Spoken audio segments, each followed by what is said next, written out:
අපි හමුවේ තිබෙන්නේ යථාර්ථයේ ස්වභාවය අපි තේරුම් ගත යුතුයි. අපි හමුවේ තිබෙන ඉතාමත් කටුක යථාර්ථයක්. පතුලටම කඩා වැටුණු ආර්ථිකය. සමාජයේ අනේකා සම්බන්ධයෙන් තිබෙන සහකම්පනයේ බිඳ වැටුණු සමාජයක්. නීතිය එකිනෙකාට ඕන ආකාරයෙන් කටයුතු කරමින් තිබුණු සමාජයක්. අපේ රටේ සියලු ආයතන පද්ධතීන් ඒ ආයතන පද්ධතීන් වල තිබෙන හරය මුළු මනින්ම බිඳ වැටුණු ආයතන පද්ධතීන් සමාජ වගකීම් පිළිබඳව සෑම පුරවැසියා තුළම ඇති වී තිබෙන අපේක්ෂා බංගත්වයෙන් පිරුණු සමාජයක්. අපි තේරුම් ගන්න අපි ඉදිරියේ තිබෙන කටුක යථාර්ථය. එහෙත් අපි පොරබදන මොකක් වෙනුවෙන්? සමාජ යුක්තිය සහ සමාජ සාධාරණත්ව වෙනුවෙන් අපි පොරබදනවා. කටුක යථාර්ථයක් අපි ඉදිරිපිට තිබෙනවා. ඒත් අපේ අරමුණ කුමක්ද? අපි සමාජ සාධාරණත්වය නිර්මාණය කරනවා. සමාජ යුක්තිය නිර්මාණය කරනවා. ඒ අත්නොහැරෙන පොරබැදීමක් අපි හැටියට අපි කටයුතු කරනවා. අත්තරින්නේ නේ? හැබැයි අපි දන්නවා එය විධිමත්ව වියන ලද වියමනක්. සමාජ යුක්තිය නිර්මාණය කිරීම දෛනිකව දිනපතා සිදුවන දෙයක් නොවේ. සමාජ සාධාරණත්වය නිර්මාණය කිරීම රාත්‍රියකින් දෙකකින් බිහිවන දෙයක් නොවේ. නමුත් මේ සමාජ සාධාරණත්වය වෙනුවෙන් සමාජ යුක්තිය වෙනුවෙන් අපි ඉතාමත් විධිමත් වියමනක් වියනවා. ඒක ඕන කෙනෙක් දන්නවා. සාමාන්‍ය ගොවියෙක් තමන්ගේ අස්වැන්න නෙලා ගැනීම දක්වා යන ව්‍යායාමය විධිමත් වියමනක්. නියර සුද්ධ කරන්න ඕන, වක්කඩ බඳින්න ඕන, පළුමිය හාන්න ඕන, ඉස්නම් තියන්න ඕන, වී වපුරන්න ඕන, වල්පල නෙලන්න ඕන, අවශ්‍ය ලද පොහොර අනිකුත් රසායන ද්‍රව්‍ය යොදවන්න ඕන, අස්වැන්න නෙලන්න ඕන. ඕන සාමාන්‍ය ගොවියෙක් දන්නවා තමන්ගේ කුසකර්මාන්තේ ගොවිතැන සාර්ථක අස්වැන්නක් ලබා ගන්නවා කියන්නේ කුමක්ද? විධිමත් වියමනක්. ඒක ගොවිය දන්නවා. සාමාන්‍ය ගෘහණියක් තමන්ගේ ගෙදර කාර්යයන් ඒක විධිමත් වියමනක්. නැගිටීම, ආහාර පිසීම, දරුවන් රැක බලා ගැනීම, දරුවන්ට අවශ්‍ය උපදෙස් ලබා දීම, ගෙදර පිළිවෙලකට තබා ගැනීම, අවශ්‍ය ආදායම් මාර්ග උපයා ගැනීම, ගෘහණියක් ගෙදර පවත්වා ගැනීමත් විධිමත් වියමනක්. එහෙනම් කටුක සමාජ යථාර්ථයක් තියෙන රටක් සමාජ යුක්තිය නිර්මාණය කිරීම, සමාජ සාධාරණත්වය නිර්මාණය කිරීම. එය අයාල යන්නක් නොවේ.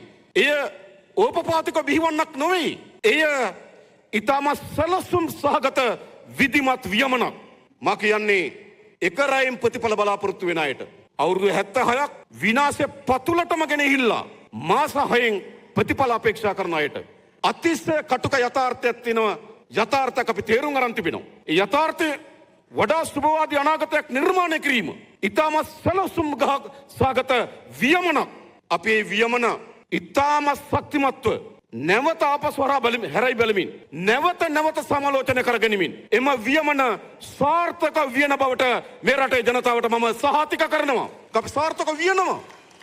ඒකයි මත්තරන එකක් නොවේ. මතකද බගන්න. ඕපපාතිකව කනාසොට් ඒව නෑ. මේ කටුක යථාර්ථය අලුත් සමාජයක් දක්වා පරිවර්තනය කිරීම ෂෝට්කට් නෑ. මේකට ඉතාමත් විධිමත් සැලසුම් සහගත ව්‍යායාමයක්. ජාතික ජනබලවේගයේ අපි ජනතාවගේ තිබෙන අපේක්ෂාවන්, ජනතාවගේ තිබෙන අරමුණු, ජනතාව අප කෙරේ තිබෙන විශ්වාසයේ බර මේ සියල්ල අපි තේරුම් ගන්න තිබෙනවා. අපිට කවුරු හරි කියන්න හැබැයි ඔවුන් කියනවටත් වඩා වැඩි බරින් ඔබ අප කෙරේ තබා තිබෙන විශ්වාසයේ බර අපි තේරුම් ගන්න තිබෙනවා. ඒ නිසා අපි ඉතාමත් විධිමත්ව සැලසුම් සහගතව මේ ඉතාමත් විනාශකාරී සමාජය ඉතාමත් දියුණු සමාජ ආකල්ප වලින් හෙබි ආර්ථිකයෙන් හෙබි රාජ්‍ය බවට පරිවර්තනය කිරීම සඳහා විධිමත් ගමනක් ආරම්භ කරලා තිබෙනවා. ආරම්භය කොතනද? ආරම්භයේ ශක්තිමත් අත්තිවාරමක් දාන්න ඕන.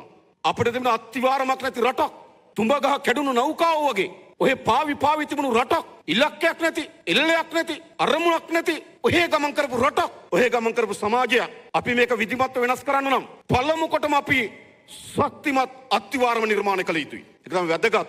ඒ නිසා අපි ගෙවුණු කාලය ඇතුළත මේ ශක්තිමත් අත්තිවාරම නිර්මාණය කිරීම සඳහා අපේ පැත්තෙන් අපි උපරිම ප්‍රයත්න දරමින් තිබෙනවා. මොකද අත්තිවාරමේ ප්‍රධාන කුළුණු එක අදූෂිත දේශපාලනය.